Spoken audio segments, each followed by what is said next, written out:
جنہوں نے اپنے وجود کے اوپر، اپنی ذات کے اوپر اتنے گناہ لاد لیے ہیں کہ اس گناہ کی وجہ سے، لادنے کی وجہ سے ان کا وجود جھکا پڑ رہا ہے، بوجھل ہو گیا ان کا وجود۔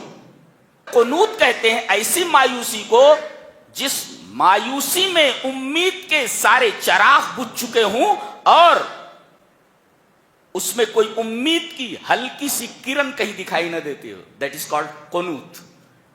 تو لا تقنطوا من رحمت اللہ، اللہ کی رحمت سے بہت زیادہ مایوس ہونے کی ضرورت نہیں ہے۔ قنوت کا لفظ بتا رہا ہے اتنے گناہ کرنے کے بعد بھی امید قائم رکھو، میں تمہیں بخش دوں گا۔ اللہ، اس راستے کو آپ چلتے چلے جا رہے ہیں، بہت سارے نشیب و فراز ہیں، تو کہیں بھی اگر آپ کو کوئی لغزش ہو جائے تو راستے پر چلو، اور راستے پر کوئی غلطی ہو جائے تو توبہ کرو۔ یہی دو کام آپ کو کرنا ہے یہ زندگی میں، جو فرشتے کہہ رہے ہیں، فاغفر للذین تابوا واتبعوا سبیلک، اور انجام زندگی بھر صراط مستقیم پر چلو۔ غلطی ہو جائے تو اللہ سے معافی مانگو، نتیجہ وقہم عذاب الجحیم، ان کو جہنم کے عذاب تو بچا لے۔ گویا کہ جہنم کے عذاب سے اگر بچنا ہے تو دو کام کرنا ہے، اور اللہ اس کے بچوں کو بھی توفیق دیتا ہے کہ وہ توبہ کر لیں، اس لیے کہ فرشتے دعا کر رہے ہیں کہ اللہ اس آدمی کو جنت میں داخل کرنے کے بعد ان کے باپ کو بھی جنت میں داخل کر دے، ان کی بیویوں کو بھی جنت میں داخل کر دے، وہ ذریاتہم، اور ان کے بچوں کو بھی جنت میں داخل کر دے۔ تو ظاہر ہے کہ جب باپ نے توبہ کر لیا تو اس توبہ کا اثر اس کی بیوی تک پہنچا، بچوں تک پہنچا، باپ تک پہنچا، تو یہ سارے کے سارے توبہ کر لیں گے، تو اس توبہ کی وجہ سے وہ آدمی جنت میں جائے گا، تو اس توبہ کا اثر ان لوگوں پر جب ہوگا تو یہ بھی اس کے ساتھ جنت کے اندر چلے جائیں گے۔ 24ویں پارے کا تفصیلی خلاصہ پیش کیا جا رہا ہے۔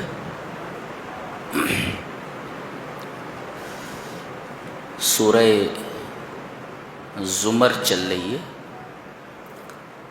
یہ زمر زمرتن کا پلیورل ہے، اس کا سنگولر ہے زمرتن، اور اس کا پلیورل ہے، اس کا جمع زمرون۔ اسی نام سے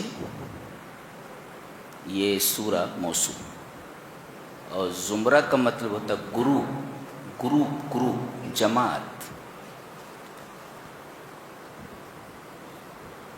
اور اس سورہ کریمہ کے آخر میں یہ بتایا گیا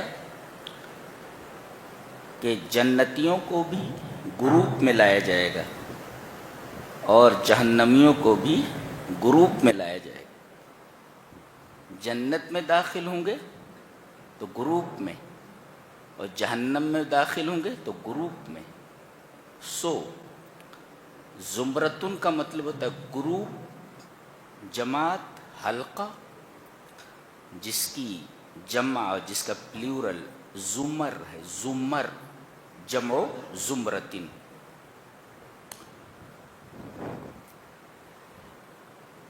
اس کی ابتدا اس آیت کریمہ سے ہو رہی ہے، تنزیل الکتاب من اللہ العزیز الحکیم۔ یہ کتاب منزل من اللہ ہے، منزل من اللہ، اور تنزیل کا مطلب ہوتا ہے کہ کسی چیز کا اوپر سے نیچے آنا۔ پتہ یہ چلا کہ جہاں سے یہ قرآن حکیم آ رہا ہے، لوح محفوظ سے، لوح محفوظ جانب علو میں ہے، جہت علو میں، بلندی کے ڈائریکشن میں۔ اور ظاہر ہے کہ جب لوح محفوظ جس میں سے یہ کتاب آ رہی ہے، اس کا جو متکلم ہے وہ بھی جہت علو میں ہے، اور اللہ تبارک و تعالیٰ کا عرش اوپر کی طرف ہے، بلندی کی طرف ہے۔ اس کے بعد فرمایا گیا انا انزلنا الیک الکتاب بالحق، ہم نے آپ کی طرف اس کتاب کو حق کے ساتھ نازل کیا ہے، یعنی اس میں کوئی ایسی بات نہیں ہے جو فسانہ ہو، ہر ایک بات، ہر ایک اصول، ہر ایک ضابطہ، ہر ایک رول حقیقت پر مبنی ہے، کسی بھی اصول کو چیلنج نہیں کیا جا سکتا۔ فاعبد اللہ، تو تم اللہ ہی کی عبادت کرو، مخلصا لہ الدین، مخلصا لہ الدین، اللہ کی عبادت کرو، دین اس کے لیے خالص کرتے ہو۔ خالص کسے کہتے ہیں؟ اخلاص الشیء۔ ما معنی اخلاص الشیء؟ اخلاص الشیء کا مطلب ہوتا ہے تنقیتہ من الشوائب، خرابیوں سے اس کو صاف کرنا، جی اس کو کہتے ہیں۔ کہیں کوئی گندگی ہو، کہیں کوئی ملاوٹ ہو، تو اس ملاوٹ سے اور اس گندگی سے کسی چیز کو صاف کر دیا جائے۔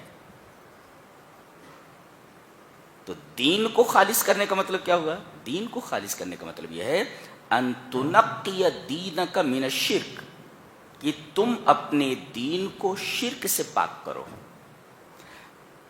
تم دین اس طرح اپناؤ کہ تمہاری زندگی میں شرک نہیں ہونا چاہیے، اپنے دین کو تم شرک سے پاک کرو، اس کا نام اخلاص ہے۔ اور کسی بھی عبادت میں اگر اخلاص موجود نہ ہو تو اللہ تبارک و تعالی اس عمل کو قبول نہیں کرتا۔ اخلاص کا مطلب خالص کر لینا، یعنی وہ صرف اللہ کے لیے ہو، اس کے علاوہ کے لیے نہ ہو، صرف اس کے لیے ہو، خالص کر لیا جائے اللہ کے لیے، اس کو کہتے ہیں اخلاص، خالص کرنا۔ تو ہر وہ عمل جس میں اخلاص نہ ہو، اللہ تبارک و تعالیٰ اس عمل کو قبول نہیں کرتا۔ اور آپ کو سن کر یہ حیرت ہوگی کہ اگر کافر بھی، مشرک بھی اخلاص کے ساتھ دعا کرے تو اللہ اس کی دعا کو قبول کر لیتا ہے۔ اتنی لاجواب شے ہے اخلاص۔ 11ویں پارے میں ایک آیت آپ کے سامنے آئے تو دیکھیے کہ اللہ نے فرمایا هو الذی یسیرکم فی البر والبحر، اللہ تمہیں خشکی اور تری کی سیر کراتا ہے، تو تم کشتی میں ہوتے ہو اور کشتی پانی میں چل رہی ہوتی ہے، اچانک سمندر میں موجیں اٹھنے لگتی ہیں اور کشتی ڈاماڈول ہونے لگتی ہے، بیٹھنے والے مسافر یقین کر لیتے ہیں کہ یہ کشتی اب ڈوبی کی تب ڈوبی، تو دعوا اللہ مخلصین لہ الدین، وہی لفظ یہاں بھی استعمال کیا گیا ہے، فاعبد اللہ مخلصا لہ الدین۔ تو وہ کیا کرتے ہیں؟ دعوا اللہ مخلصین لہ الدین، وہ اللہ کو پکارنے لگتے ہیں اخلاص کے ساتھ، اور اللہ تبارک و تعالیٰ ان کی کشتی کو ساحل پر پہنچا دیتا ہے۔ وہاں ان کے سارے معبودان باطلہ بھول جاتے ہیں، صرف اللہ ہی یاد رہ جاتا ہے۔ گویا کہ فطرت کے اندر یہ بات ودیت ہے کہ مصیبت کے وقت کوئی بچا سکتا ہے صرف اللہ۔ یہ مصیبت میں پھنسنا اور پھنسنے کے بعد اللہ کو پکارنا اس بات کی دلیل ہے کہ انسان کی فطرت میں یہ چیز ودیت ہے کہ اللہ کے علاوہ کوئی بھی اس مصیبت سے چھٹکارا نہیں دے سکتا۔ آپ نے پانی دیکھا ہوگا، پانی اگر پھیلا ہوا ہو اور پھیلنے کی حالت میں بہے تو اس کا فورس کم ہوتا ہے، اور پانی پھیلا ہوا ہو اور آگے چل کر کے کسی تنگ راستے سے گزرے تو یہ پھیلا ہوا پانی آگے چل کر اگر تنگ راستے سے گزر رہا ہے تو اس تنگ راستے پر اس کے بہنے کی رفتار تیز ہو جاتی ہے۔ گویا یہ تمام معبودان باطلہ سے کٹ کر صرف اللہ کی طرف متوجہ ہو جاتے ہیں اور صرف اسی کو اپنی اس مصیبت میں پکارتے ہیں، تو اللہ تبارک و تعالی ان سے اس مصیبت کو دور کر دیتا ہے. جی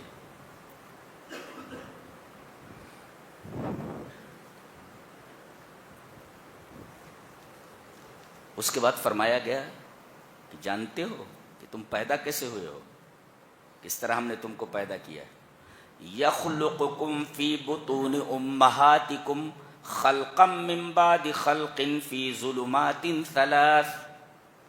اللہ تم کو خلق کرتا ہے, پیدا کرتا ہے تمہاری ماؤں کے پیٹوں میں, خلقا من بعد خلق اے طورا بعد طور, ایک حالت سے دوسرے حالت کی طرف منتقل کر کے 3 تاریکیوں میں. اللہ, جہاں تمہیں بنایا جاتا ہے, جو بننے کی جگہ ہے تمہاری, وہاں 3 تاریکیاں, 3 اندھیرے ہیں. ایک ہے ڈارکنیس آف اوم, یعنی رحم کی جو تاریکی ہے وہ, پھر اس کے بعد ڈارکنیس آف پلیسنٹا, پھر وہ جو کھیڑی جو ہوتی ہے پلیسنٹا یعنی مشیما, اس کی تاریکی, اور پھر اس کے بعد ڈارکنیس آف اسٹمک یعنی پیٹ کی تاریکی. تو 3 تاریکیاں, ڈارکنیس آف اوم رحم مادر کی تاریکی, اور ڈارکنیس آف پلیسنٹا مشیما کی تاریکی, اور پھر ڈارکنیس آف اسٹمک پیٹ کی تاریکی. اس کو اس طرح سمجھیں کہ ایک بڑا غبارہ ہے, اس بڑے غبارے میں ایک چھوٹا غبارہ ہے. تو یہ جو بڑا غبارہ ہے یہ پلیسنٹا ہے جی, اور یہ چھوٹا غبارہ یہ رحم مادر ہے, اسی کے اندر بچہ رہتا ہے. اب جیسے جیسے اس بڑے غبارے کے اندر وہ چھوٹا غبارہ جو ہے وہ بڑا ہوتا جاتا ہے, بچہ بڑھتا جاتا ہے, ویسے ویسے یہ بڑا غبارہ تنگ ہوتا جاتا ہے. تو 3 تاریکیوں کے اندر اللہ تمہیں خلق کرتا ہے. کیوں کہتے ہیں؟ اس لیے کہ بیکاز آف دیٹ, اس وجہ سے کہ ان اشعۃ الشمس لو وصلت الیک لافسدتک, اگر سورج کی روشنی تم تک پہنچ جائے تو تمہارا نظام خلق پورا کا پورا بگڑ جائے گا. گویا کہ تمہارے بننے کے لیے 3 اندھیریوں کی ضرورت ہے, 3 اندھیرے ہونے چاہیے. اگر سورج کی روشنی وہاں پہنچ جائے تو تمہارا بننے کا جو نظام ہے وہ پورا کا پورا خراب ہو جائے گا. ہم کوئی چیز بناتے ہیں تو ہم اجالوں کے محتاج ہیں, کوئی چیز ہم اندھیرے میں نہیں بنا سکتے. اور یہاں 3 تاریکیوں میں اتنی شاندار تخلیق کی جا رہی ہے. تو یخلقکم فی بطون امہاتکم خلقا من بعد خلق فی ظلمات ثلاث, 3 تاریکیوں میں تمہیں پیدا کرتا ہے. یہ اتنی بڑی کاریگری ہے کہ اس کاریگری کی تعریف نہیں کی جا سکتی. اور پانی رہتا ہے اس میں, اسی پانی کے اندر وہ تیرتا رہتا ہے ایسے, اور جیسے جیسے بڑا ہوتا ہے تو ایک خاص حالت میں جب پہنچتا ہے تو اس کا منہ ماں کی پیٹھ کی طرف ہو جاتا ہے اور اس کی پیٹھ ماں کے پیٹ کی طرف ہو جاتی ہے. عجیب و غریب بات ہے. کیوں؟ اس لیے کہ کام کرتے ہوئے زیادہ تر عورت کا اگلا حصہ متاثر ہوتا ہے. تو اللہ تبارک و تعالیٰ نے پیٹ کی طرف اس کا منہ ہی نہیں رکھا ہے کہ منہ کے اوپر ضرب پڑے, بلکہ ماں کی طرف اس کی پیٹھ رکھی ہے اور پیٹھ کی طرف اس کا چہرہ رکھا ہے. عجیب و غریب بات. اور جب گھومتا رہتا ہے وہ پیدائش کے وقت, جب پیدائش کا وقت آتا ہے تو اللہ تبارک تعالیٰ اس کے سر کو نیچے کی طرف کر دیتا اور پیر کو اوپر کی طرف کر دیتا. اس طرح پیدا ہونے میں آسانی ہوتی ہے, ورنہ اگر پیر پہلے نکلے تو پھر اس میں بہت بڑا خطرہ ہے. تو اللہ تبارک تعالیٰ اس کے سر کو نیچے کی طرف کر دیتا ہے. دیکھ رہے ہیں تخلیق کا انداز. وہاں نہ ماں کا گزر ہے، نہ باپ کا گزر ہے، نہ کسی ڈاکٹر کا گزر ہے. پوری تخلیق رب کائنات کی نگرانی میں ہوتی ہے، بناتا ہے. اور جب تک تم باہر نہیں آتے، غذا کے لائق ہوتے ہو، تو ایک نلی تمہارے اس پیٹ کے حصے سے منسلک کر دی جاتی ہے، خاص حصے سے، اور تم کو غذا ملتی رہتی ہے. اور عجیب بات ہے، پیٹ کے اندر ہے تو ایک راستے سے غذا مل رہی ہے، باہر آتا ہے تو اس راستے کو کاٹ دیا جاتا ہے. اللہ فرماتا ہے ایک راستہ رزق کا کٹا تو ہم نے ماں کے سینے میں دو راستے تمہارے رزق کے لیے پیدا کر دیے ہیں. ایک راستہ کٹا تو دو راستے ہم نے رزق کے پیدا کر دیے. اور یہ دو راستے بند ہو جائیں 2 سال کے بعد تو پھر 4 راستے ہیں، 2 ہاتھ 2 پیر. یخلقکم فی بطون امہاتکم خلقا من بعد خلق فی ظلمات 3 ان 3 ڈارکنیسز، 3 تاریکیوں میں ہم تمہیں بناتے ہیں. ہماری کاریگری ہے. ذالکم اللہ ربکم، اور اللہ ہی تمہارا رب ہے. رب مانے پرورش کرنے والا. وہاں پوری پرورش اللہ ہی کر رہا ہے. اور جب باہر آتے ہو، چلنے کے قابل ہو جاتے ہو، تو پھر کہتے ہو کہ ہماری دکان ہمیں رزق دیتی ہے، ہمارا دھندا ہمیں رزق دیتا ہے، ہماری نوکری ہمیں رزق دیتی ہے. وہاں رزق دینے والا کون تھا؟ تم اس قدر احسان فراموش ہو سکتے ہو؟ تم اتنے احسان فراموش کیسے ہو سکتے ہو؟ اللہ تبارک تعالیٰ کو کیسے بھول سکتے ہو؟ تم اپنے رب کو تم کیسے بھول سکتے ہو؟ ربوبیت کی ساری کار فرمائیاں رحم کے اندر ہو رہی ہیں. اسی وجہ سے کہا گیا ذالکم اللہ ربکم، یہ تمہارا رب ہے، یہ پال رہا ہے تم کو.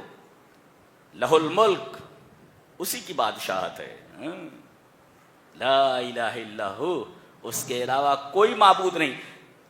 اب ربوبیت سے الوہیت پر استدلال کیا گیا کہ پالنے والا یعنی رب جب ایک ہی ہے تو عبادت کے لائق بھی ایک ہی ہونا چاہیے. اسی وجہ سے ربوبیت کا حوالہ دینے کے بعد الوہیت کا حوالہ دیا گیا کہ جب وہی رب ہے تو الہ بھی وہی ہے. اس کے علاوہ کوئی پالنے والا نہیں، تمہیں بنانے والا نہیں، تمہیں خلق کرنے والا نہیں، تو اس کے علاوہ کوئی عبادت کے لائق بھی نہیں ہے. لہذا کہا گیا ذالکم اللہ ربکم لہ الملک لا الہ الا ہو. اور اس کے بعد کہا گیا فَأَنَّا تُصْرَفُونَ، فَأَنَّا تُصْرَفُونَ، کہاں پھرے جا رہے ہو، کہاں بھٹک رہے ہو، بھٹکتے کہاں جا رہے ہو؟ یہ سمجھ میں نہیں آ رہا ہے.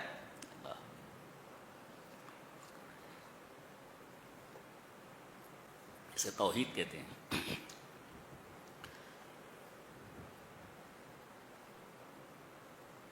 آگے فرمایا گیا قل ان الخاسرین الذین خسروا انفسهم واہلیہم یوم القیامہ. کتنی عجیب بات کہی جا رہی. اور آخر میں کہا گیا الا ذلک هو الخسران المبین، یہ کھلا ہوا گھاٹا ہے. کھلا ہوا گھاٹا ہے. کھلا ہوا گھاٹا کا مطلب آنکھوں سے دکھائی دے رہا ہے کہ گھاٹا ہے. یہ مبین مانے کھلا ہوا، واضح. کیا کھلا ہوا گھاٹا ہے؟ گھاٹا یہ ہے کہ تم ہمیشہ جہنم میں رہو گے. یہ تمہاری ذات کا نقصان ہوا. قل ان الخاسرین الذین خسروا انفسهم، انہوں نے اپنے آپ کا گھاٹا کر لیا. اپنے آپ کو گھاٹے میں ڈالنے کا کیا مطلب؟ بتخلید النار، جہنم میں ہمیشہ رہنے کے لیے. اب آدمی ہمیشہ جہنم کے لیے چلا گیا، جہنم میں چلا گیا، تو یہ ہوا خود اپنے آپ کا گھاٹا، اپنے آپ کا، اپنے نفس کا. وہی کہا گیا خسروا انفسهم، اپنے آپ کو گھاٹے میں ڈال دیا اس نے. کھلا ہوا گھاٹا ہے. جہنم میں چلا گیا اب کبھی نکلے گا نہیں. تو یہ اپنے آپ کا گھاٹا ہوا جسے خسروا انفسہم سے واضح کیا گیا اور کہا گیا واہلیہم، جن کے لیے تم زندگی بھر مرتے رہے، تمہارے اہل و عیال، واہلیہم، بیٹا بیٹی بیوی ماں باپ، حلال حرام کی تمیز کیے بغیر اللہ سے رشتہ منقطع کرتے ہوئے منمانی زندگی تم دنیا میں گزارتے رہے اور جن کے لیے سب کچھ کرتے رہے، اپنی زندگی تم نے جن پر نچھاور کر دی، اب وہ تم سے ملنے والے نہیں ہیں، وہ بھی ہاتھ سے گئے. خسروا انفسہم، تم خود جہنم میں چلے گئے. واہلیہم، اگر تمہارے اہل جنت میں چلے گئے تو تم تو جہنمی ہو اور تمہارے اہل جنتی ہیں. جنتی جہنمیوں کے ساتھ کیسے مل سکتے ہیں؟ تمہارے اہل بھی تم سے چھوٹ گئے تو تم نے اپنے آپ کو کھو دیا، یہ گھاٹا. اور تم نے اپنے آپ کو کھونے کے ساتھ ساتھ جن کے ساتھ تم نے زندگی بھر وفا کی ان کو بھی تم نے کھو دیا، وہ بھی اب تمہیں ملنے والے نہیں ہیں. بیوی دیکھے گی قیامت کے میدان میں کہ شوہر وہ دیکھو نظر آ رہا ہے، بھاگے گی کہ کہیں آ کر کے یہ نہ کہہ دے کہ زندگی بھر میری بات مانتے رہے ہو، ذرا ایک نیکی دے دو. شوہر بھاگ جائے گا. شوہر بیوی کو ایک نیکی دینے کے لیے تیار نہیں ہوگا اور بیوی شوہر کو ایک نیکی دینے کے لیے تیار نہیں ہوگی.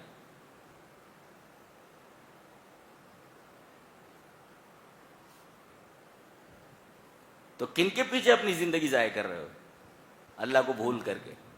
تو خسروا انفسہم، خود اپنا گھاٹا کر لیا انہوں نے، جہنم میں چلے گئے اور اب اہل و عیال اس سے ملنے والے نہیں ہیں، اہل و عیال ہاتھ سے چلے گئے تو سب کچھ تو چلا گیا. تم نے خود کو کھو دیا اور اپنے اہل کو بھی کھو دیا، تمہارے پاس بچا کیا؟ اور جس کے پاس کچھ بچتا نہیں، دیٹ از خسران مبین، اس کو کہتے ہیں کھلا ہوا گھاٹا. الا ذالک هو الخسران المبین، یہ کھلا ہوا گھاٹا ہے کہ آدمی اپنے آپ کو گھاٹے میں ڈال دے اور اپنے اہل و عیال کو گھاٹے میں ڈال دے، اپنے آپ کو کھو بیٹھے اور اپنے اہل و عیال کو کھو بیٹھے. اس سے بڑا گھاٹا کیا ہو سکتا ہے؟ دیکھو یہاں پر وہی کہا قل ان الخاسرین الذین خسروا انفسہم واہلیہم یوم القیامہ، قیامت کے دن تم بھی گئے اور تمہارے ہاتھ سے تمہارے اہل و عیال بھی نکل گئے. ذالک هو الخسران المبین، یہ کھلا ہوا گھاٹا ہے.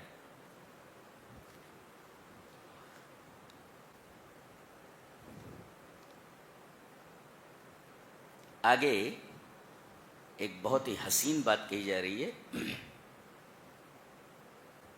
متوجہ ہیں؟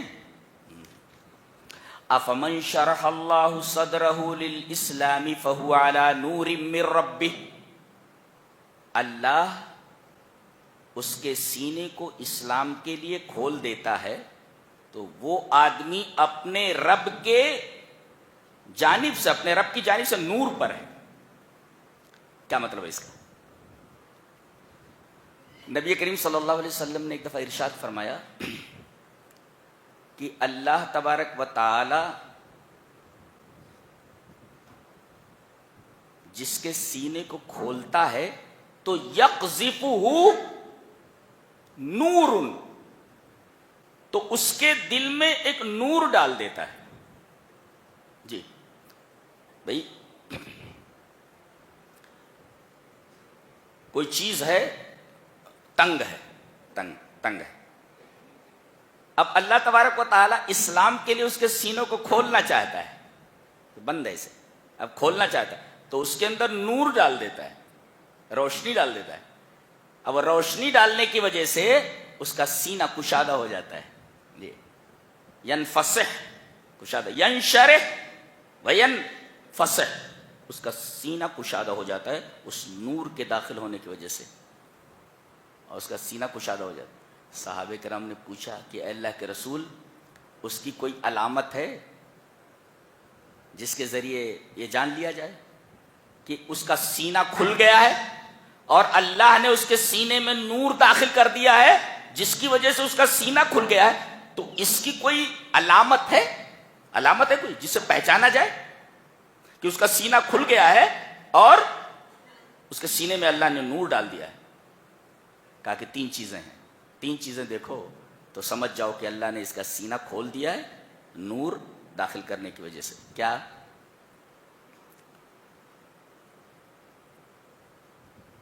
ایک ہے دار الخلود کی طرف توجہ، الانابۃ الی دار الخلود، دیکھو کہ وہ آخرت کے بارے میں سوچتا رہتا ہے، آخرت کی طرف مائل ہے۔ الانابۃ الی دار الخلود، ہمیشگی کے گھر کی طرف اس کی توجہ ہے۔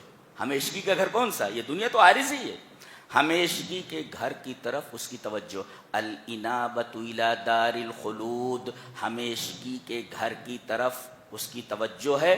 والتجافی عن دار الغرور، اور دھوکے کے گھر سے دور دور رہنے لگا ہے۔ تجافی عن، یہ وہ دار الخلود ہے، یہ دار الغرور ہے۔ نبی نے فرمایا وہ ہمیشگی کا گھر ہے اور یہ دھوکے کا گھر ہے۔ یہ تو ہمیشگی کے گھر کی طرف مائل ہو جائے اور اس دھوکے کے گھر سے دور ہونے لگے، اس سے تعلق کم ہو جائے اور اس سے تعلق زیادہ ہو جائے، اور والاستعداد للموت قبل نزولہ، اور موت کے آنے سے پہلے موت کے لیے تیاری کرتا رہے۔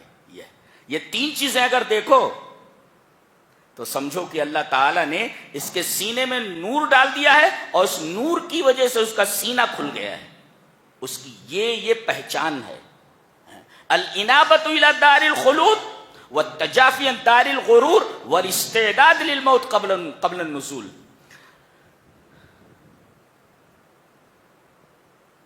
کبھی توفیق ہوئی کہ قبرستان چلے جاؤ اور تھوڑی دیر بیٹھو وہاں، دنیا سے چھٹی ملے تب نا؟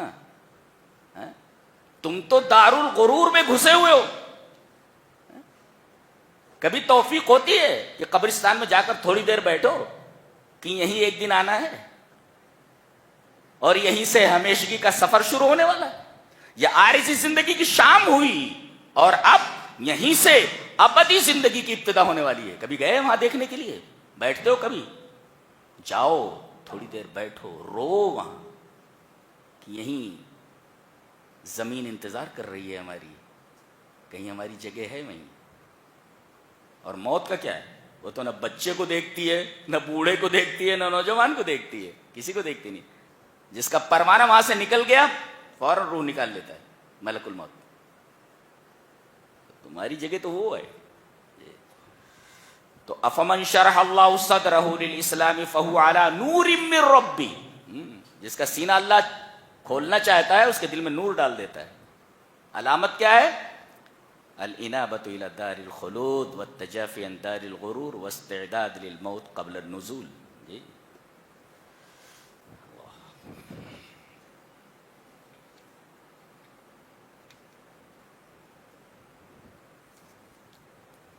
آگے ایک بہت بڑی حقیقت بیان کی جا رہی ہے، وہ دیکھو، ہم اس سے 2-4 ہوتے رہتے ہیں۔ فرمایا گیا اللہ یتوفی الانفس حین موتها واللتی لم تمت فی منامها فیمسک التی قضى علیها الموت ویرسل الاخرى الى اجل مسمى ان فی ذلک لآیات لقوم یتفکرون۔ فرمایا گیا کہ اللہ تعالی 2 وقت آدمی کی روح کو نکال لیتا ہے۔ ایک تو نیند کے وقت، نیند یہ وفات صغرا ہے۔ ہاں، نیند کے وقت اللہ تبارک و تعالی انسان کی روح کو نکال لیتا ہے،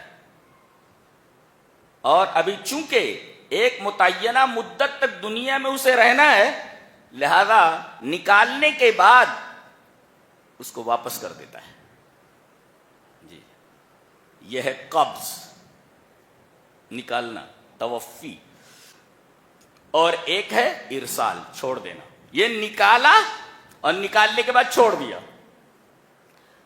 وہی کہا گیا اللہ نفسوں کو وفات دیتا ہے ان کی موت کے وقت، واللتی لم تمت فی منامہا، اور ان کو جو اپنی نیند میں ہیں مرے نہیں ہیں، فیمسک التی قضی علیہ الموت، جن کے اوپر موت کا فیصلہ ہو گیا ہے، روح نکالنے کے بعد اس کو واپس نہیں کیا جاتا، اور ابھی جس کی موت نہیں آنی ہے نیند میں روح نکالنے کے بعد اسے چھوڑ دیا جاتا ہے۔ سمجھ میں آیا؟ تو نیند ہے وفات صغرا اور موت ہے وفات کبرا۔ وفات صغرا میں چھوٹی موت کے اندر، نیند کے اندر روح کو نکالنے کے بعد دوبارہ واپس کر دیا جاتا ہے تاکہ وہ اپنی دنیاوی زندگی کی معین مدت کو پورا کرے، اور جس کی موت کا فیصلہ کر لیا گیا تو اب وہ نکالنے کے بعد پھر اس روح کو واپس نہیں کیا جاتا۔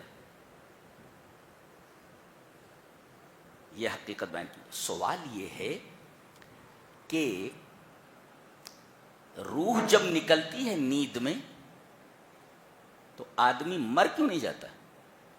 مرتا کیوں نہیں؟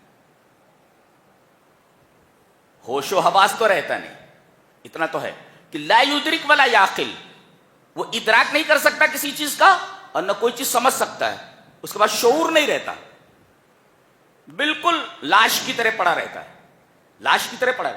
لیکن سانس آ رہی ہے، جا رہی ہے، کروٹیں بدلتا رہتا ہے، تو روح نکلی ہے تو پھر اس کے اندر یہ حرکتیں کیسی ہیں؟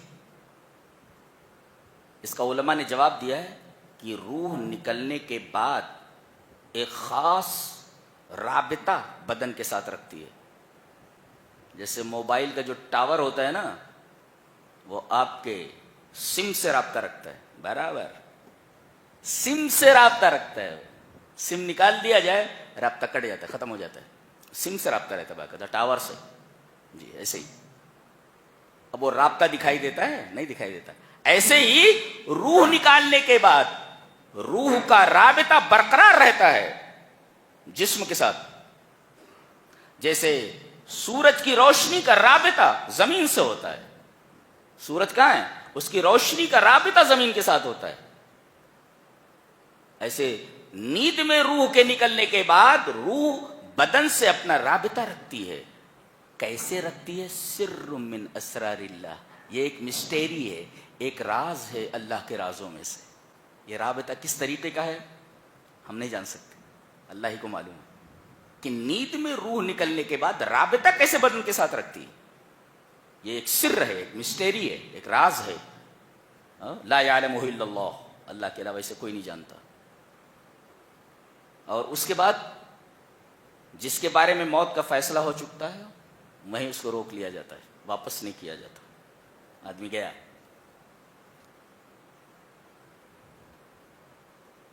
ایک نقطہ یہاں یہ جاننے کی ضرورت ہے کہ توفی جو ہوتا ہے نا، توفی وفات دینا، اس کے دو معنی ہوتے ہیں۔ ایک تو وفات کا اطلاق نیند کے اوپر ہوتا ہے ایک، اور وفات کا ایک اطلاق ہوتا ہے موت کے اوپر۔ تو گویا کہ توفی عام ہے، توفی اور وفات کا اطلاق نیند کے اوپر بھی ہوتا ہے، اور توفی اور وفات کا اطلاق موت کے اوپر بھی ہوتا ہے۔ نیند کے اندر وفات صغرا میں بدن سے روح کا تعلق جزوی طور پر کٹ جاتا ہے اور موت میں کلی طور پر کٹ جاتا ہے۔ اتنا سمجھے، یہ فرق ہے نیند میں اور موت میں۔ بدن سے روح کا تعلق نیند میں جزوی طور پر کٹ جاتا ہے، اور موت میں روح کا بدن سے تعلق کلی طور پر ختم ہو جاتا ہے۔ ھذا الفرق بین الوفات والموت، اور ھذا الفرق بین النوم والموت۔ اچھا ایک سوال اور کر لیں، روح مرتی ہے؟ جس کو نکالا جا رہا ہے روح، جس کی حقیقت اللہ کے علاوہ کوئی نہیں جانتا۔ آپ سے سوال بھی کیا گیا 15ویں پارے کے اندر، میں نے بتایا کہ وہ آپ سے سوال کرتے ہیں کہ روح کیا ہے، یسألونک عن الروح، یہ روح کیا ہے؟ جواب دیا گیا قل الروح من امر ربی، اس کی وضاحت نہیں کی گئی، تمہاری سمجھ سے پرے ہے، تمہیں علم بہت تھوڑا دیا گیا ہے۔ تو یہ روح مرتی ہے. علامہ ابن تیمیہ رحمہ اللہ، علامہ ابن عثیمین اور بڑے بڑے علماء یہ کہتے ہیں کہ ارواح مرتی نہیں ہیں، اس لیے کہ الارواح خلقت للبقاء لا للفناء. روحوں کو باقی رہنے کے لیے پیدا کیا گیا ہے، فنا کے لیے نہیں پیدا کیا گیا ہے. روحیں پیدا کر دی گئی، یہ مرتی نہیں ہے. یہ جیسے اللہ تعالیٰ نے جنت کو پیدا کیا ہے بقا کے لیے، ہمیشہ باقی رہے گی. جہنم کو پیدا کیا ہے باقی رہنے کے لیے، فنا نہیں ہوگی کبھی جنت. اور اسی طریقے سے وہاں کی حوریں اور وہاں کے غلمان، وہاں کی نعمتیں، جنت کبھی بھی فنا نہیں ہوگی اور جہنم بھی کبھی فنا نہیں ہوگی. جہنم اس لیے بنائی گئی ہے تاکہ باقی رہے ہمیشہ. ایسے ہی جنت بنائی گئی ہے اپنی تمام نعمتوں کے ساتھ ہمیشہ باقی رہنے کے لیے.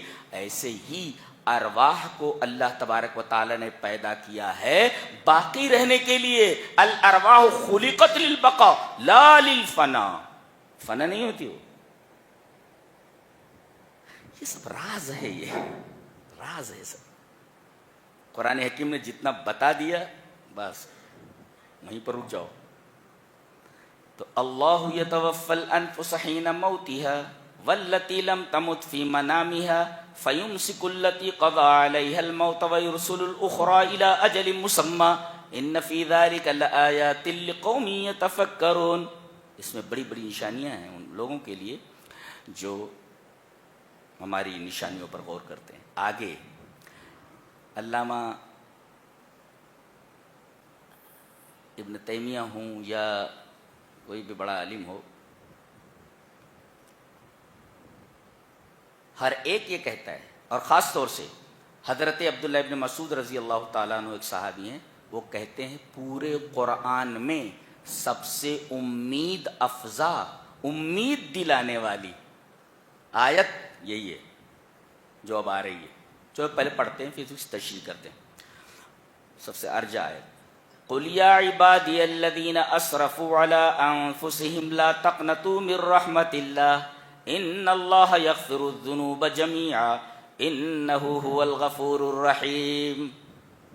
ابن مسعود فرماتے ہیں یہ قرآن حکیم کی ارجا آیت ہے، یعنی گنہگاروں کو امید دلانے والی اور سب سے امید افزا آیت یہی ہے. گنہگاروں کو اطمینان ہو جائے. اب جب گنہگاروں کو اطمینان ہو جائے، اس سے پتہ چلتا ہے کہ آیت کریمہ بہت ہی بہترین ہے اور سچ مچ امید افزا ہے. چلیے ایک ایک لفظ کی تشریح کرتے ہیں. قل، اللہ اپنے نبی سے کہتا ہے کہ آپ کہہ دیں. کن سے؟ یعنی یہ قضیہ، یہ بات اور یہ اعلان آپ میرے گنہگار بندوں سے کر دیجئے. آپ کہیے. ایک تو نبی سے کہا جا رہا ہے کہ آپ یہ بات پہنچا دیں میرے گنہگار بندوں تک. اچھا، قل کا مطلب یہ ہوا آپ کہیے. پھر اس کے بعد کہا گیا یا، جب کسی کو پکارا جاتا ہے تو ھذا نداء للتحبب، یہ پسندیدگی کی پکار ہے. میں آپ کو پکاروں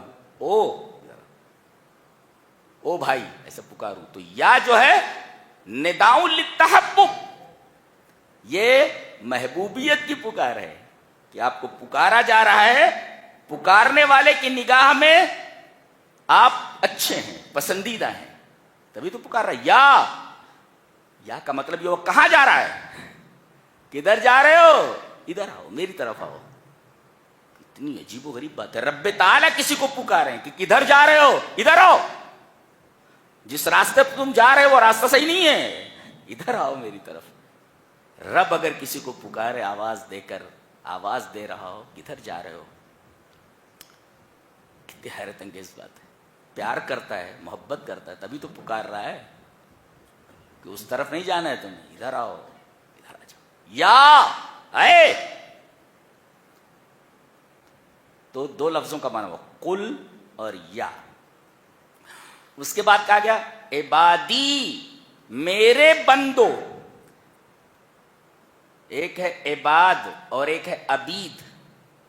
جہاں عبد کی جمع عباد آئے وہاں لی تکریم، اور جہاں عبد کی جمع عبید آئے وہاں للتحدید، یعنی جہاں عبد کی جمع عباد لائی جائے تو وہاں عزت افزائی کے لیے ہے، اور جب عبد کی جمع عبید لائی جائے تو وہاں پر دھمکی کے لیے ہے، ڈرانے کے لیے، اور یہاں عبد کی جمع عباد لائی گئی ہے عزت افزائی کے لیے۔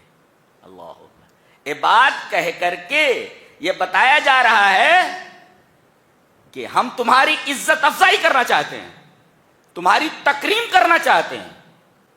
یہ لفظ عباد سے مستفاد ہوا، اور یہی نہیں کہا عباد، عبادی، میرے بندو، اچھی بات ہے، میرے بندو، کہتے ہیں ابا نے کہا ہے نا، میرے ابا نے کہا ہے، دونوں میں فرق ہے کہ نہیں ہے؟ عبادی میں اپنائیت ہے، میرے ابا نے کہا ہے تو میرے ابا میں اپنائیت جھلکتی ہے، تو اللہ یہ فرمائے میرے بندو، اس کا مطلب اللہ تبارک و تعالی نے جو یہ ترکیب استعمال فرمائی ہے میرے بندو، اس میں اپنے بندوں کے تئیں اپنائیت جھلکتی ہے کہ تم میرے ہو، میرے بندے ہو تم۔ یہ یا متکلم کا فائدہ اور اس کا مفاد ہے۔ اچھا، میرے کون سے بندے؟ نیک بندے نہیں، وہ ایک طرف ہو جائیں، میں ان بندوں سے مخاطب ہوں الذین اسرفوا علی انفسہم، جنہوں نے اپنے نفسوں کے اوپر زیادتی کی ہے۔ اسراف کا مطلب سمجھتے ہیں؟ اسراف کبھی متعدی ہوتا ہے فی کے ساتھ یا عربی میں، اور کبھی ہوتا ہے الا کے ساتھ۔ دیکھو یہاں الا ہے، اسرفوا علی انفسہم، الا کا مطلب پر، جیسے القوب علی المنزدہ، یہ جو ہے گلاس یہ میز پر ہے جی، علی المنزدہ، یہ تو کیسے ایسے پر ہے، تو گویا کہ کوئی چیز کسی پر ہے۔ اب یہ جو گناہ ہے، یہ گناہ ہے، کس کے اوپر ہے؟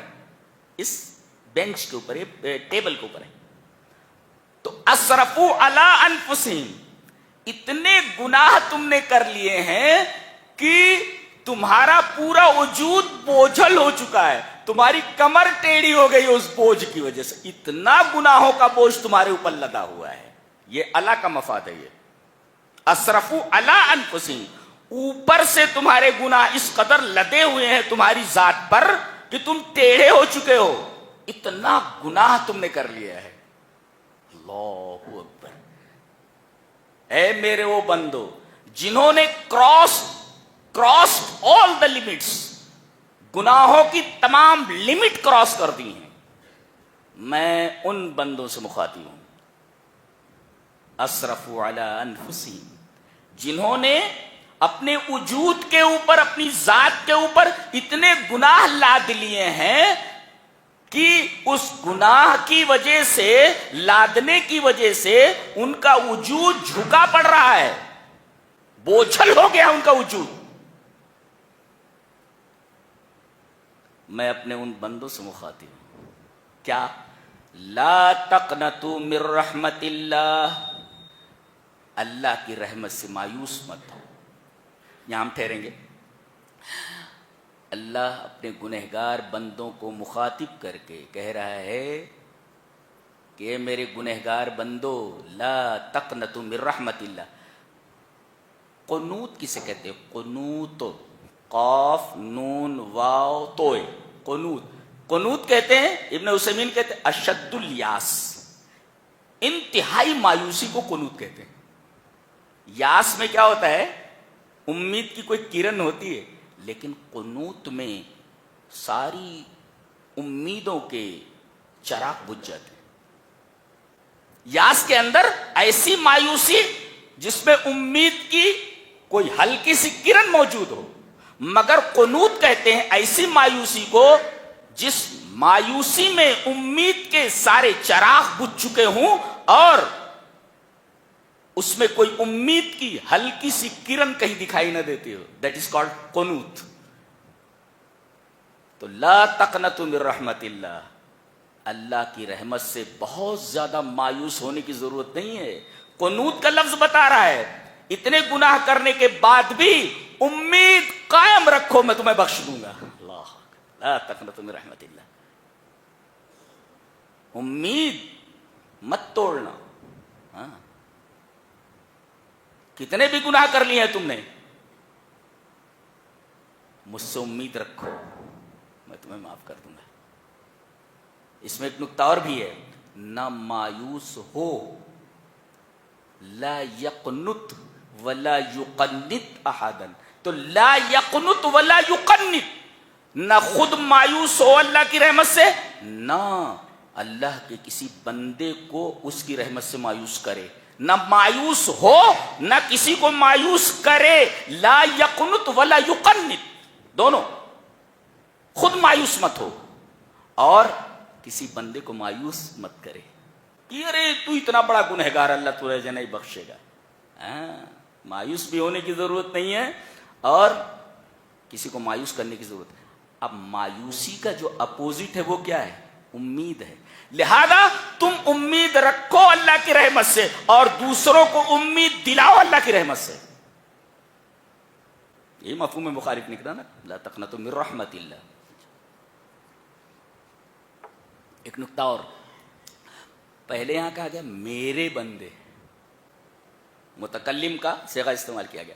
پھر التفات من المتکلم الى الغیبہ, التفات ہوا میرے بندوں, اور پھر کہا گیا اللہ کی رحمت. نام بعد میں لایا اللہ تبارک تعالیٰ, پہلے کہا میرے بندوں متکلم, اور آگے اپنا نام ذکر فرما رہا ہے. نام کیوں؟ پہلے یہ کیوں نہیں کہا قل یا عباد اللہ, یا عبادی کیوں کہا؟ پہلے میرے کہا پھر اپنا نام ذکر کر رہا ہے آگے. کیوں؟ اس لیے کہ اگر آدمی ضمیر استعمال کرے کسی کے بارے میں تو اتنا ڈر نہیں لگتا. ڈر اس وقت لگتا ہے جب اس کا نام لے لیا جائے. ارے اس نے بلایا ہے, اس نے, تو کم ڈر لگتا ہے. لیکن کہا جائے کہ فلاں جابر آدمی نے آپ کو بلایا ہے, اس کا نام یہ ہے, تو نام جب ذکر کر دیا جائے تو آدمی کو ہیبت ہو جاتی ہے, ڈر لگتا ہے اس کو. تو اللہ تبارک و تعالیٰ نے پہلے امید دلائی, اپنا نام ذکر نہیں کیا. اللہ کے سامنے تمہیں کھڑے ہونا ہے, اللہ کے سامنے. اب نام لے دے گا ویسا آدمی ہیبت زدہ ہو جائے گا. تو پہلے اللہ تبارک و تعالیٰ نے ضمیر استعمال فرمایا میرے بندو, اور پھر آگے برحمت اللہ کہا, اللہ کی رحمت سے مایوس مت ہو. اللہ. اب پھر اپنا نام ذکر کر رہا ہے. پھر اچھا عجیب بات تو یہ ہے کہ رحمت اللہ, رحمتی نہیں کہا, رحمت کی اضافت اپنے نام کی طرف کی, اور لفظ اللہ نہیں بلکہ اللہ کا نام تمام اسماء اور صفات میں سب سے اعظم اور اجل ہے. اللہ کے جتنے بھی نام ہیں, تمام نام, صبور ہے, شاکر ہے, اسی طریقے سے جو مقیت ہے, رحیم ہے, غفور ہے, رحمان ہے, رب ہے, یہ جتنے نام ہیں اس کے تمام ناموں میں سب سے عظیم نام, سب سے اجل اور بزرگ نام یہ اللہ ہے, سب سے بڑا نام.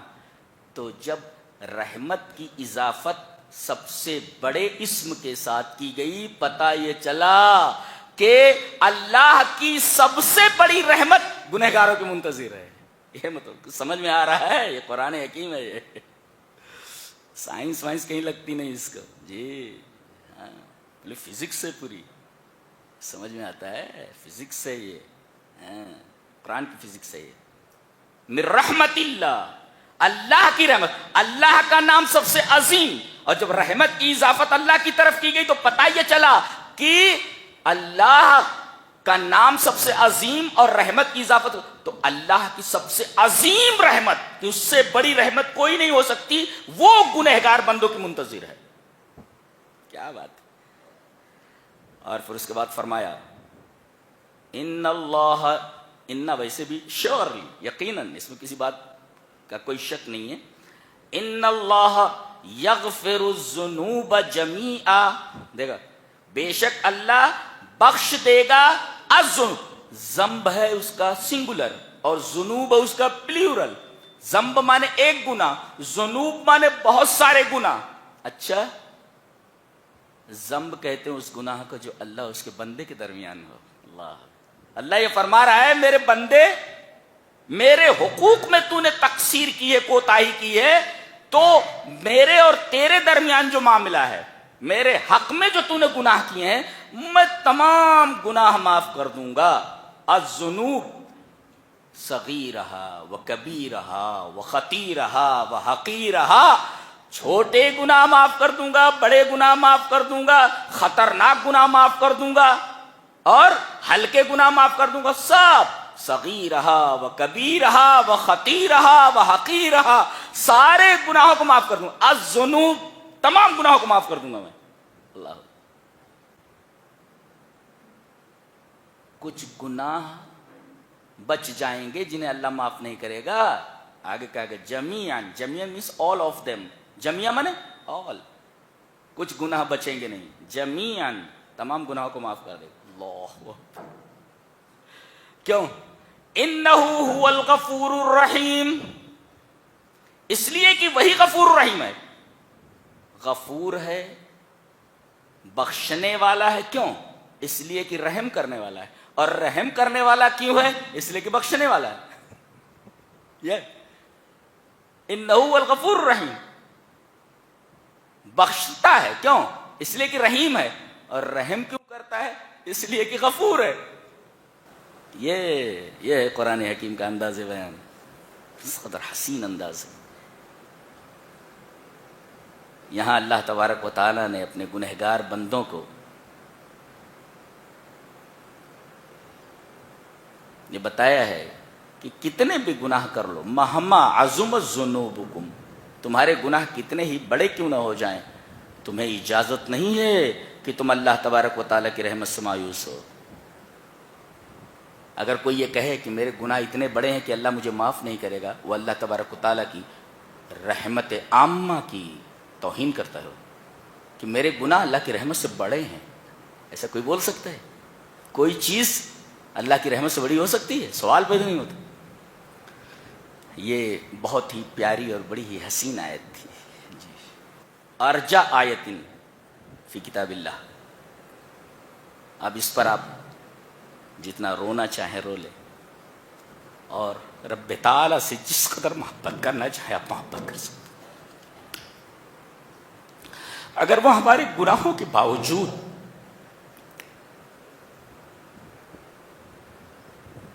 ہمیں امید دلا رہا ہے بخشش، اور اس پر بھی ہمیں جنت دینے کا وعدہ کر رہا ہے، تو کس قدر پیارا ہے، کس قدر محبت کے لائق.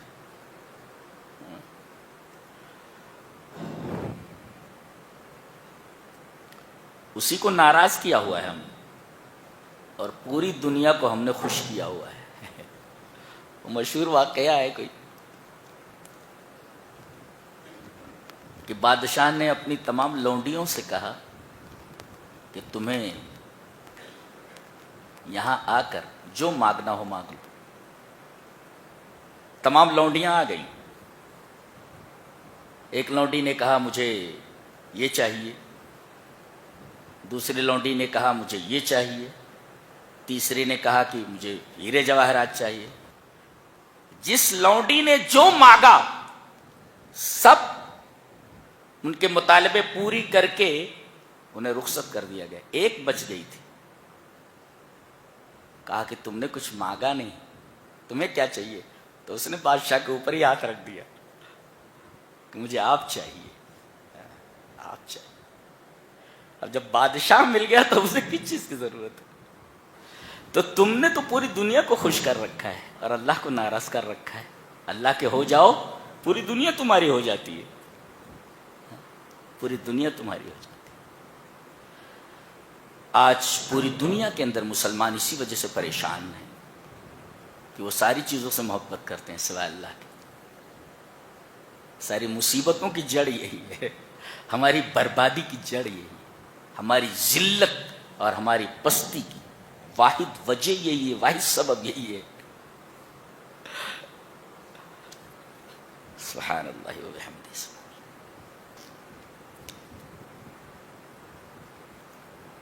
سورہ غافر شروع ہو رہی ہے، سورہ مومن.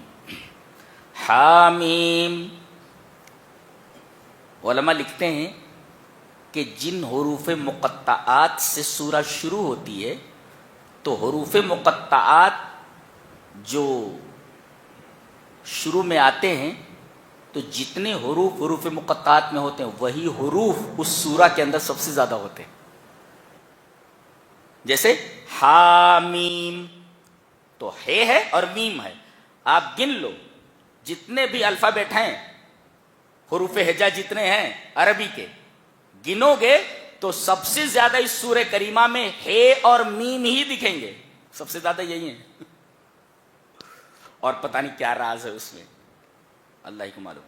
اب دیکھو، تنزیل الکتاب من اللہ العزیز العلیم غافر الذنب وقابل التوب شدید العقاب ذی الطول لا الہ الا ہو الیہ المصیر. پہلے کیا کہا؟ گناہوں کا بخشنے والا. دوسرے میں وقابل التوب، توبہ کو قبول کرنے والا. شدید العقاب، زبردست پکڑ رکھنے والا. ذی الطول، اور صاحب فضل، بہت زیادہ وسعت والا. اس طرح ہونا چاہیے تھا کہ جب بندہ توبہ کرتا ہے تو اللہ اس کی توبہ کو قبول کرتا ہے، اور توبہ کے قبول کرنے کے بعد اسے بخش دیتا ہے. یہ ترتیب ہے. ہاں؟ بندہ توبہ کرتا ہے، ایک اللہ توبہ کو قبول کرتا ہے، توبہ کو قبول کرتے ہی اللہ اسے بخش دیتا ہے. تیسرے نمبر پہ آتا ہے کیا؟ بخش دینا. یہاں دیکھو پہلے غافر الذنب وقابل التوب، ترتیب الٹ دی گئی ہے یہ بتانے کے لیے کہ اللہ تبارک و تعالیٰ کی رحمت اس کے غضب کے اوپر حاوی ہے. یہ قرآن حکیم کا انداز بیان ہے. غافر الذنب وقابل التوب، جبکہ کیا کہنا چاہیے تھا؟ بندہ توبہ کرتا ہے، اللہ توبہ کو قبول کرتا ہے، توبہ قبول کرتا ہے تو بخش دیتا ہے. یہاں کہا گیا اللہ بخشنے والا ہے. چلیے جناب، پہلے بخشش آ گئی، اور قابل توبہ کو قبول کرنے والا بعد میں آیا. اور شدید العقاب، پہلے گناہوں کی بخشش کی بات کہی گئی، پھر یہ کہا گیا کہ توبہ کو قبول کرنا. اس کے تیسرے نمبر پہ آیا سخت پکڑ کرنے والا ہے.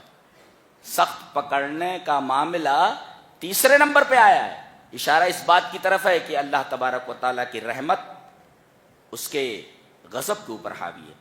اور ذی الطول کا مطلب ہوتا ہے وسعت والا. جو بھی مانگو اس کے پاس سب ہے.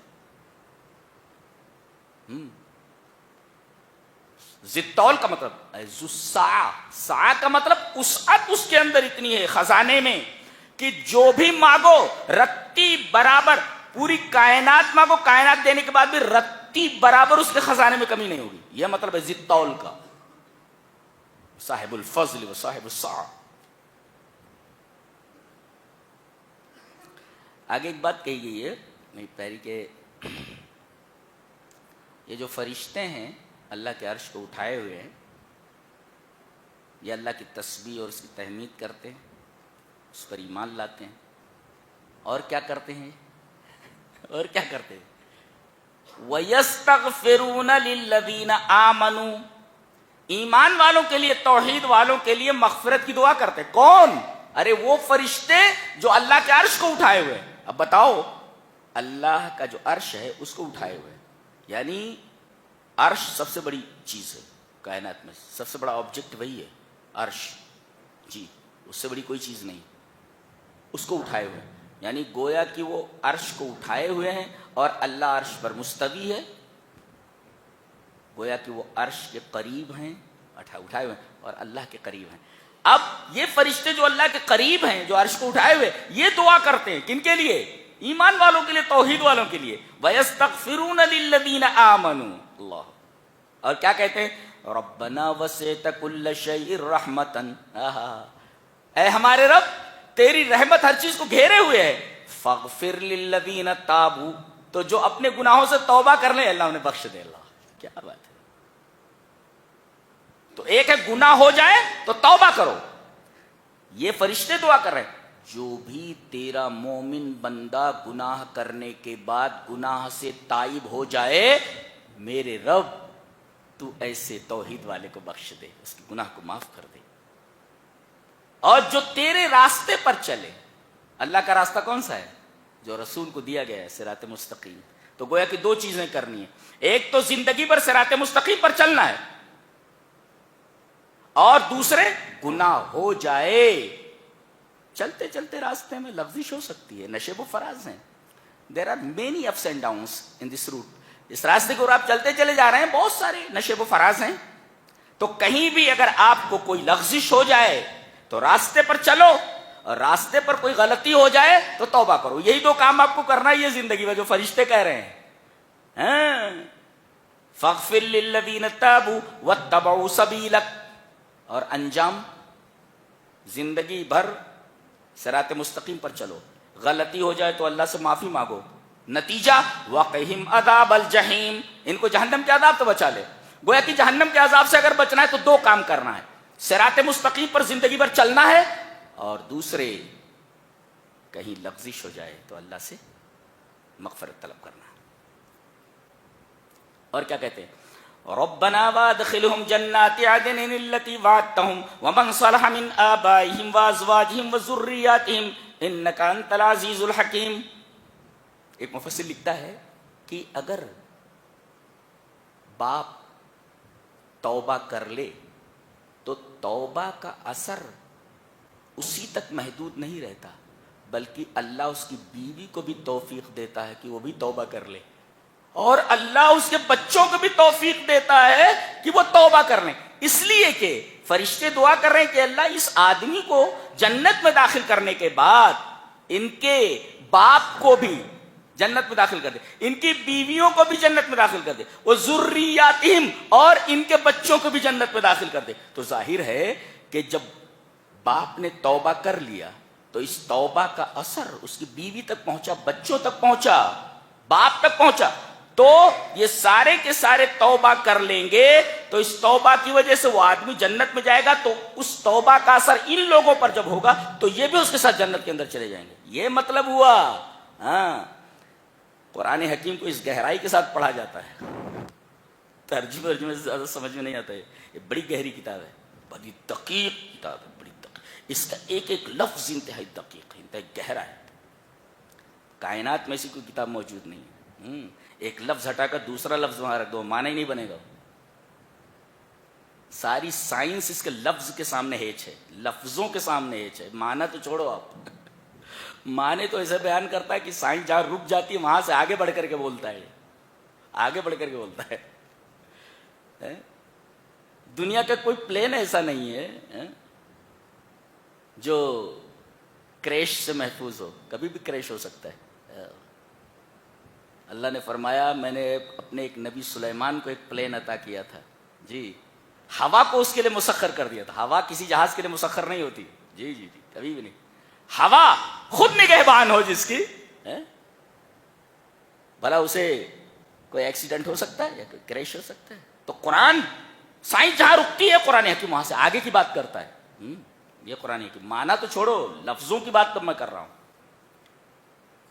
اچھا، اور آج یہ نقطہ لے کر کے جاؤ کہ اگر کوئی تمہارے ساتھ مکاری کر رہا ہے، کوئی دھوکہ کر رہا ہے، اور کوئی آپ کو پریشان کرنے کی کوشش کر رہا ہے، تو آپ کلمہ توکل پڑھنا شروع کر دیں. کلمہ توکل کیا ہے، اس کا فائدہ کیا ہے، یہاں بتایا گیا. کلمہ توکل کیا ہے؟ وَأُفَوِّضُ أَمْرِي إِلَى اللَّهِ، وَأُفَوِّضُ أَمْرِي إِلَى اللَّهِ، میں اپنے تمام معاملات اللہ تبارک و تعالیٰ کے حوالے کرتا ہوں. یہ کلمہ توکل ہے، میں نے اپنا سارا معاملہ اللہ کے حوالے کر دیا. یہ ہے کلمہ توکل. فائدہ یہ جس نے پڑھا اس کو، جی، فَوَقَاهُ اللَّهُ سَيِّئَاتِ مَا مَكَرُوا وَحَاقَ بِآلِ فِرْعَوْنَ سُوءَ الْعَذَابِ. اللہ تبارک و تعالیٰ نے ان مکاروں کی مکاری سے ان کو محفوظ کر دیا، اور الٹا آل فرعون کے اوپر بدترین عذاب بھیج کر کے عذاب سے اس کو گھیر دیا اللہ تعالیٰ۔ دیکھو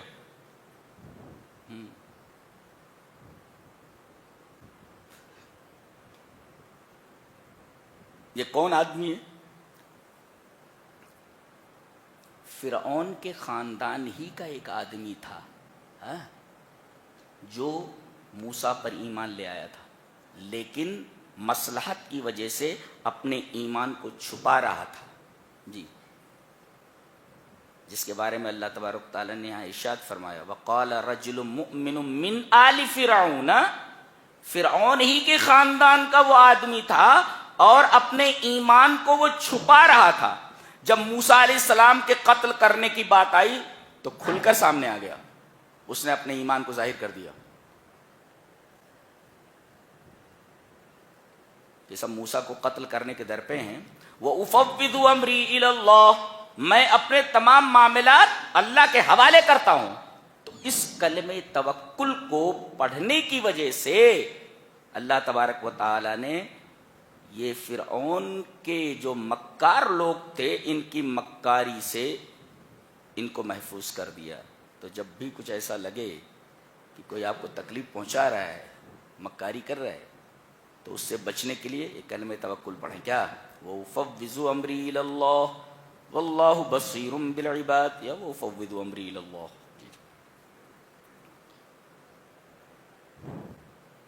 یہاں سورہ حمیم سجدہ کے اندر ایک قوم کا تذکرہ کیا جا رہا ہے، قوم عاد کا۔ یہ قوم بڑی طاقتور تھی، جی بہت طاقتور تھی۔ فَأَمَّا عَادٌ، غور سے دیکھو اور ایک سبق لے کر کے جاؤ۔ فَأَمَّا عَادٌ فَاسْتَكْبَرُوا فِي الْأَرْضِ بِغَيْرِ الْحَقِّ وَقَالُوا مَنْ أَشَدُّ مِنَّا قُوَّةً، ہم سے زیادہ طاقتور کون ہے آج؟ ہم سے زیادہ طاقتور کون؟ ایک مفسر اس پہ لکھتا ہے کہ یہ پھول گئے تھے، ہم سے زیادہ طاقتور کون؟ یہ طاقت کے نشے میں پھول گئے تھے، پھول جانا۔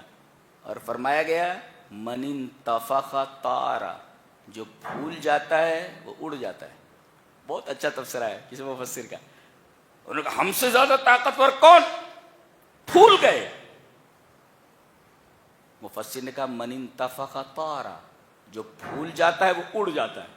جیسے غبارہ پھول گیا، جب تک اسے پھلاؤ نہ ہاتھ میں لے سکتے ہیں آپ، لیکن اگر غبارے کو پھلا دو تو اڑ جاتا ہے۔ من انتفخ طار، جو پھول جائے وہ اڑ جاتا ہے۔ یہ پھول گئے، اللہ تبارک تعالیٰ نے انہیں اڑا دیا۔ کیا یہ پھول گئے تھے؟ اللہ ان کے اوپر ہوا کا عذاب بھیجتا ہے، 7 رات اور 8 دن تک مسلسل اس قوم کے اوپر چلتی رہی ہے، ایک آدمی بھی زندہ نہیں بچا، تباہ و برباد کر دیا گیا، پورے شہر کو تباہ و برباد کر دیا گیا۔ یہ پھول گئے تھے، غبارے میں ہوا جب بھر دی جاتی ہے تو اڑ جاتا ہے، یہ تکبر میں پھول گئے تھے تو اللہ تبارک تعالیٰ نے ان کو پر ہوا کا عذاب بھیجا۔ پھول گئے ہو تو ہوا کے ذریعے تمہیں اڑا دیا جاتا ہے۔ 7 رات اور 8 دن تک یہ ہوا چلتی رہی، ریح صرصر کہا گیا اس کو۔ فَأَرْسَلْنَا عَلَيْهِمْ رِيحًا صَرْصَرًا، ہم نے ریح صرصر کو، تیز چلنے والی ہوا کو ان کے اوپر بھیجا، خوفناک رفتار میں۔ یہی ہوا ہے، اگر یہ نہ رہے ہم زندہ نہیں رہ سکتے۔ مدار زندگی ہے ہوا، جس کے بغیر ہم زندہ نہیں رہ سکتے۔ لیکن ایک قوم نے شرارت کی تو اسی چیز کو جو مدار زندگی ہے سبب موت بنا دیا گیا ہے۔ ہوا وہی ہے، رب تعالیٰ نے صرف اتنا کہا کہ اپنی اسپیڈ بڑھا دے۔ یہ ہے اللہ تبارک و تعالیٰ نعمت کو زحمت میں تبدیل کر دیتا ہے جب آدمی اپنی من مانی کرنے لگتا ہے۔ یہ رہا 24ویں پارے کا خلاصہ۔ اللہ ہمیں نیک عمل اور اچھی سمجھ کی توفیق عطا فرمائے۔ وآخر دعوانا الحمد للہ رب العالمین۔